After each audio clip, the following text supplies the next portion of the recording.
Don't you think it's very odd? The first sign of spring after the horrors of winter, and what do? Take a big sniff at it. Now, why should we do that? Because we don't find our way around the world with our noses, although there are plenty of animals that do. Besides, if you ask people which of the 5 senses, sight, hearing, touch, taste, and smell, they'd most willingly do without, they'd almost certainly say smell.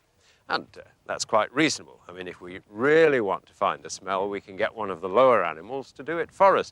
You can kid a dog to chase an incredibly faint smell uphill and down dale all day long, whether it's an aniseed trail or a criminal on the run. Sasha, come! But it does seem that smell plays a much bigger part in our lives than we ever suspect, and it's certainly true that following a trail is just one tiny part of the animal kingdom's repertoire.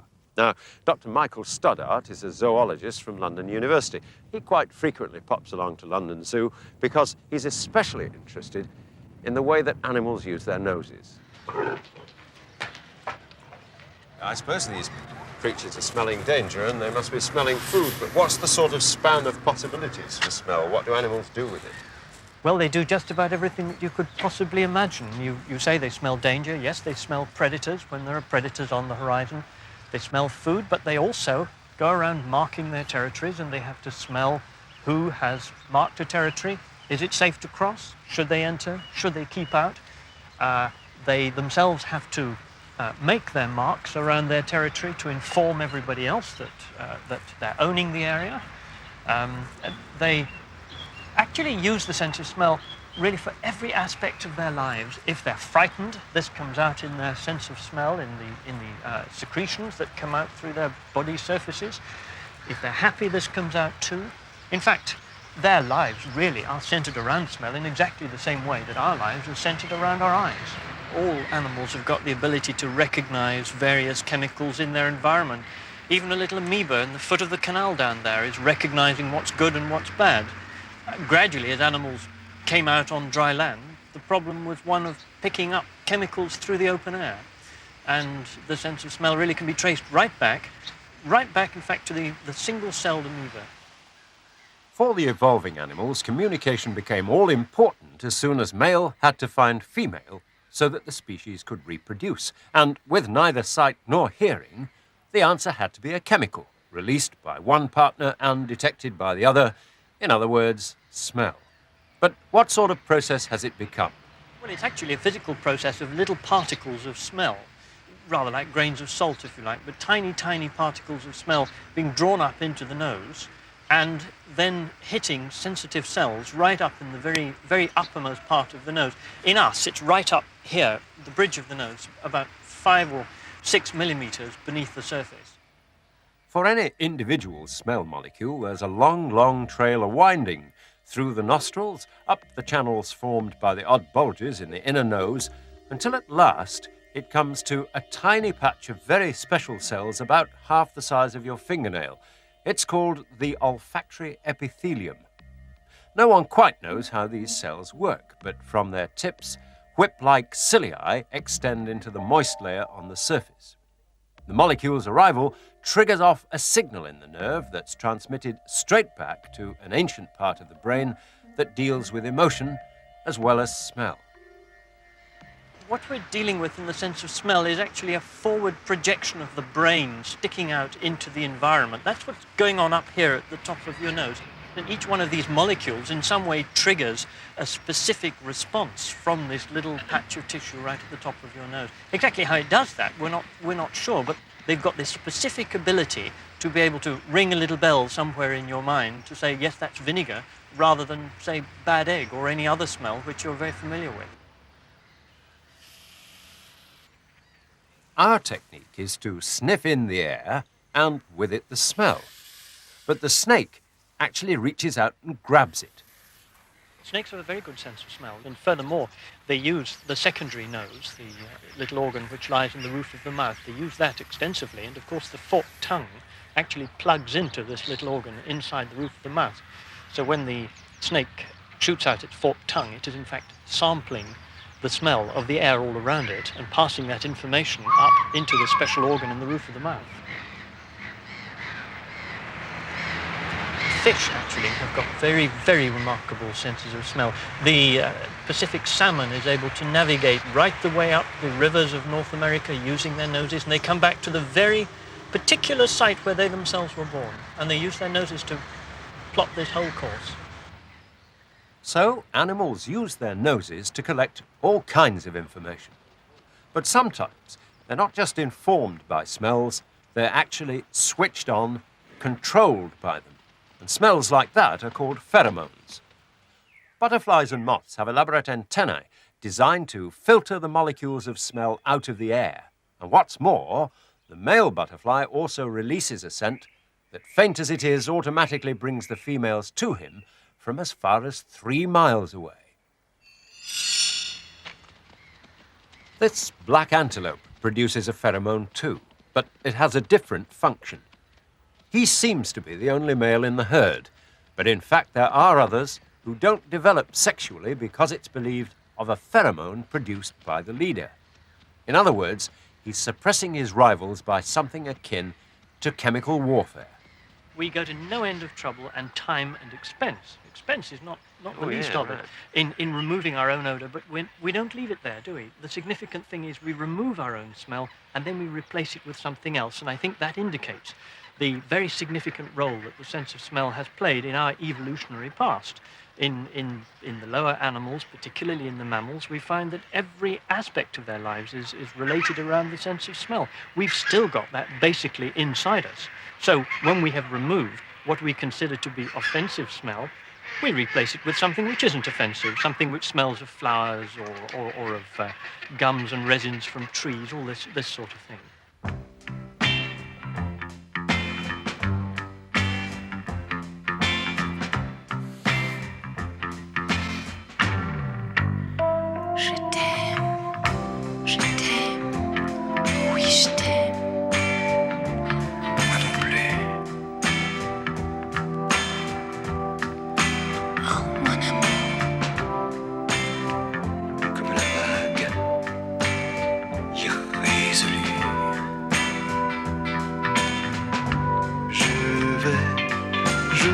et je viens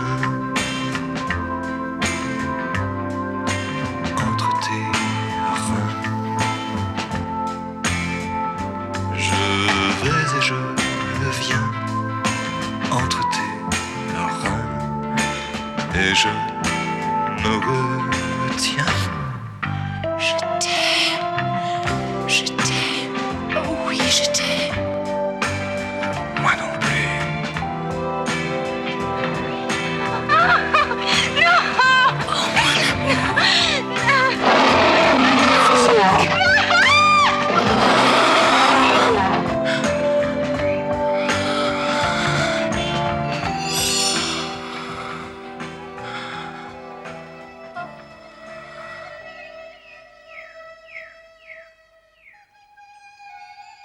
There's nothing new about perfumes, nor is it surprising that so many of them are parcelled up in hints of Eastern promise. 4,000 years ago, the ancient Egyptians were into perfume in a big way. They use perfume in every aspect of their lives, in their daily life, as well as after death. And they believed that the gods also loved perfume, so it really permeated the whole of their thinking and their society. And in the temples, there are scenes of offerings of perfume being made to the gods. So we know that it does go throughout every level of society. It gave the dead person this very pleasant smell, perfume, which had been available to them in life. But it also had a religious significance. It restored to the body, they believed, the essence, the water, which was in the body when they were alive. They were literally believed to be the tears of the god, the essence of the god, and the perfume was therefore restoring this to the dead person. So it really is on these two levels.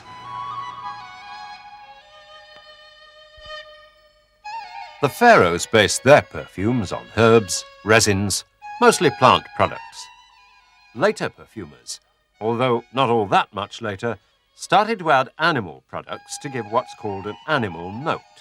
Very often, there were substances from the animal's sexual scent glands. So, there was ambergris from the sperm whale. Musk, for which the musk deer was almost hunted to extinction. And civet, which took its name from this mongoose-like animal. Now, the intriguing thing about all the major well-known perfumes on the market is that the secret of their really seductive attraction, at the heart lie materials called the animal notes, particularly materials like musk. Materials which we know clearly play the role of active sexual attractant pheromones in lower animals. So if we take a classical animal product like civet, for example, which I have here on this smelling strip, and if you smell it, it really is a very pungent, fierce animal odour, redolent perhaps of the animal house or the lion house in the zoo. And part of the enigma here might be to ask why such really quite unpleasant smelling materials are actually added to perfumes. And clearly, of itself, it doesn't appear to be attractive. But if we actually look at the concentrations of such like materials which are actually added to the beautiful flower oils, we find they are there at very low levels. And what we think is happening with the perfume is that we appreciate it on two levels. I love you, Sue.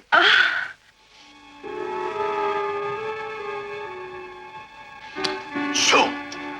The really important biological message is coming through underneath, as it were, underneath the cloak of the beautiful flower smell, and is stimulating the appropriate olfactory receptors, which can be quite legitimately regarded as part of certainly a putative pheromone system.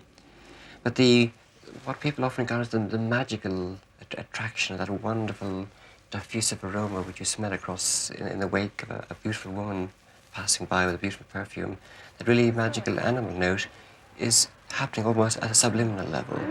The little swine. Haven't you got eyes in your head? Look, look. Oh, Sue.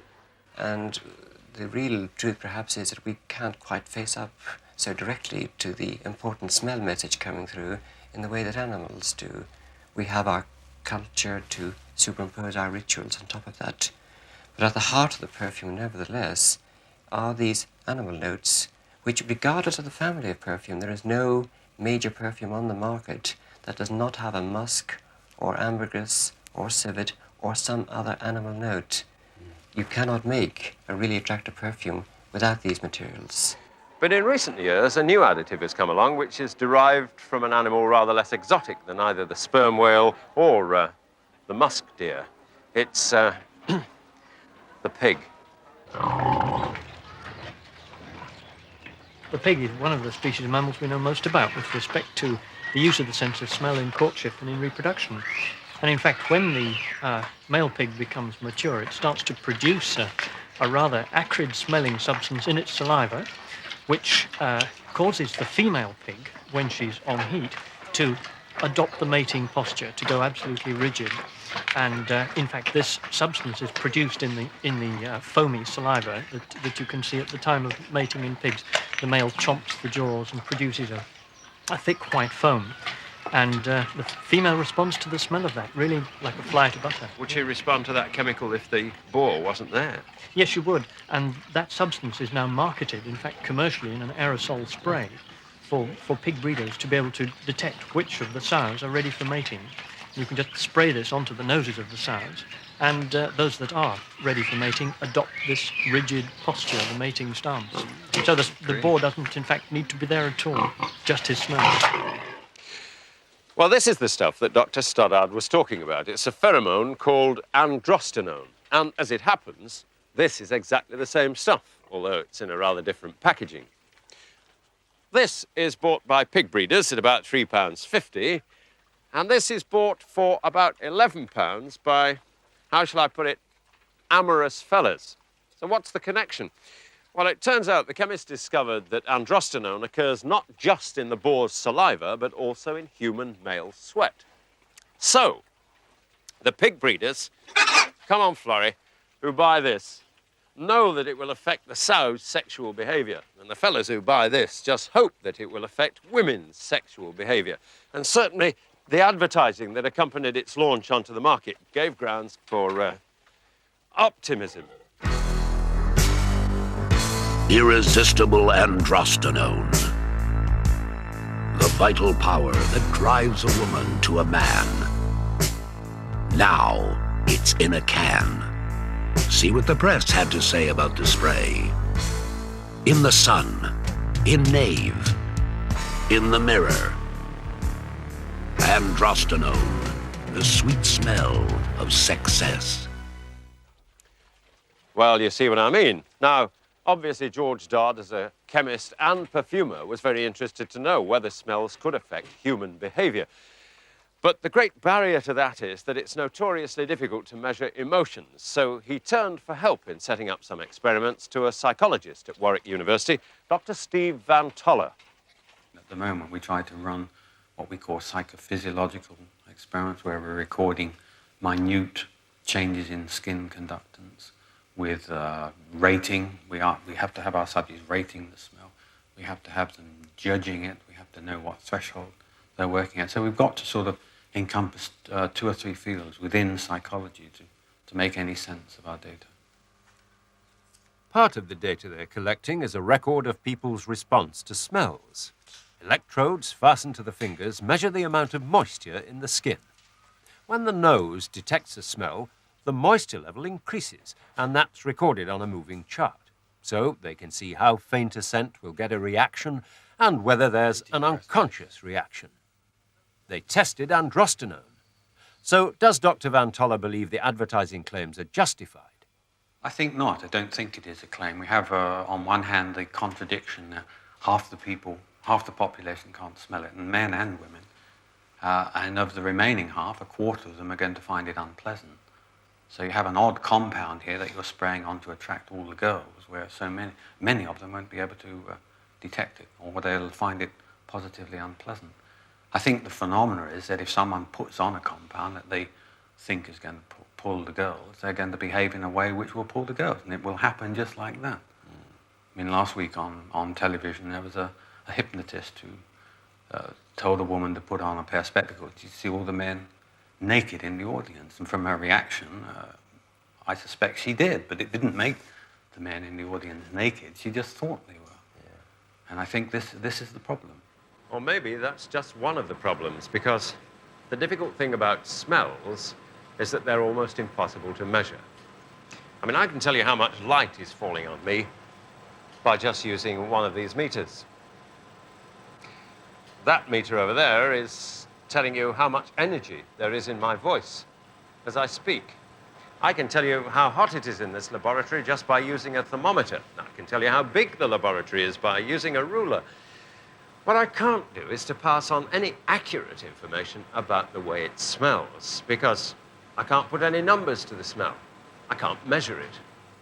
The sense of smell is at this pre-Newtonian stage, whereas once Newton came along, he could then describe colours objectively. Before Newton, green was grass, blue was sky, red was blood. And that was the descriptions people used. Once Newton came along, he showed that white light could be fragmented into the various colour components. Then there was an objective definition. In the sense of smell, we've not got beyond the sort of concrete stage. A smell is like fish, a smell is like a rose, a smell is like cut grass. We haven't yet come up with these scientific definitions. But the research unit's approach is already questioning many of the assumptions about smell. This bizarre experiment is testing the belief that the 2 nostrils give a stereoscopic smell, so that we can tell where a scent is coming from, just as we can tell where a noise is coming from. You've just received a note. Could you tell me whether it came in the left or the right nostril? The left. Left nostril, thank you. But cut off sight and sound, separate the 2 nostrils, and it seems we can't even tell which of the 2 is getting the message. Can you tell me whether it came in the left or the right nostril? I think it was the right. The right, thank you. But the science of smell has taken a great leap forward in recent years with the continuing development of machines like this. It's a gas chromatography mass spectrometer, and it has the ability to break down substances into their tiniest chemical components. And having broken them down, it identifies them for you. It can tell you what the molecules are that are in those substances. Now, it just so happens that smells are molecules, very small particles of matter drifting about on the air.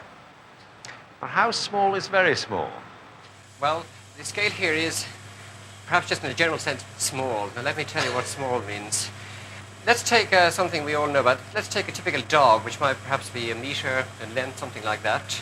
Imagine, say, a flea growing in the dog. That would be about 1,000th of the size, about a millimetre. We've gone down by a factor of 1,000.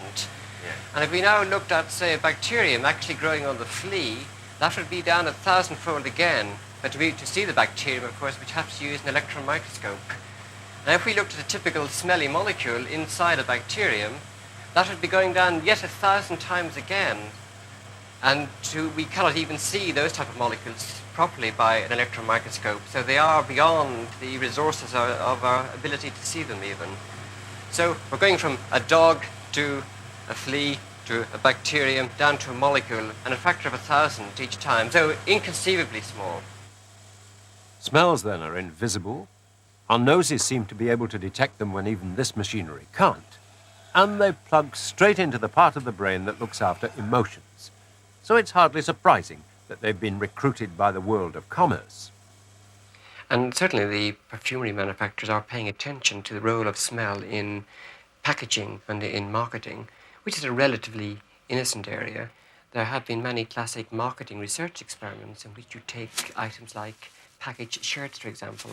You divide them into two halves, and you lightly spray one sample with a light mustard, for example, mix the shirts up and give them to a panel to choose. And invariably, they will show a preference for the shirts which have been perfumed. It won't be 100%, but on average, they will prefer those. And when you ask them why, they, of course, in that situation, as in so many other situations, you don't expect an olfactory cue. And in our society, we're not normally aware, even you wouldn't go hunting for it. So you'll rationalize your preference. You'll say, well, it's a better cut, it's clearly a better fabric, it's a better shape, it looks a more expensive shirt. And you rationalize your choice. There are lots of theories about smell. There's even more folklore, but there are precious few tried and tested scientific facts. Mind you, it's early days yet. But already there is some evidence to make us believe that we are influenced by smell more than we think, and perhaps without our knowing it. And if that were not so, then why do all the most successful perfumes have to contain an animal product that smells so awful that if we could consciously detect it, then we wouldn't buy that perfume at all in the first place? No, we are almost certainly being led by our noses. And bearing in mind the uses to which other discoveries about our psychology have been put, remembering sensory deprivation and the way that you can condition people's minds by not letting them sleep, it's perhaps something we ought to be wary of. I'm always reminded when I'm asked such questions about Arthur Koestler's unfortunate phrase that the scientist is very much like the hungry hound under the warlord's table, because almost any scientific piece of work, of course, can be exploited for purposes we might not wish. And clearly, when it comes to smell, if, for example, it is possible to affect people's behavior to even a small amount at an unconscious level, it will be exploited. There are anecdotal suggestions that at the kind of mass hysteria which sometimes breaks out at pop concerts is due to the liberation of pheromones like this. People also refer to the aggression in football crowds. And clearly, if we had a strong learned response of fear to some chemical, clearly it could be exploited. Worried or not, though, scientific curiosity is an irresistible force.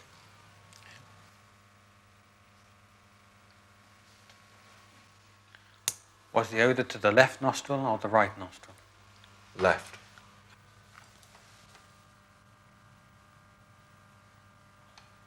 Did you receive that odour in your left nostril or your right nostril? Right again. Well, no, wrong again. What might save us from exploitation is that in some ways even a sharp nose can be a pretty blunt instrument, but the research goes on. Smells might be used to help blind people interpret the world more easily.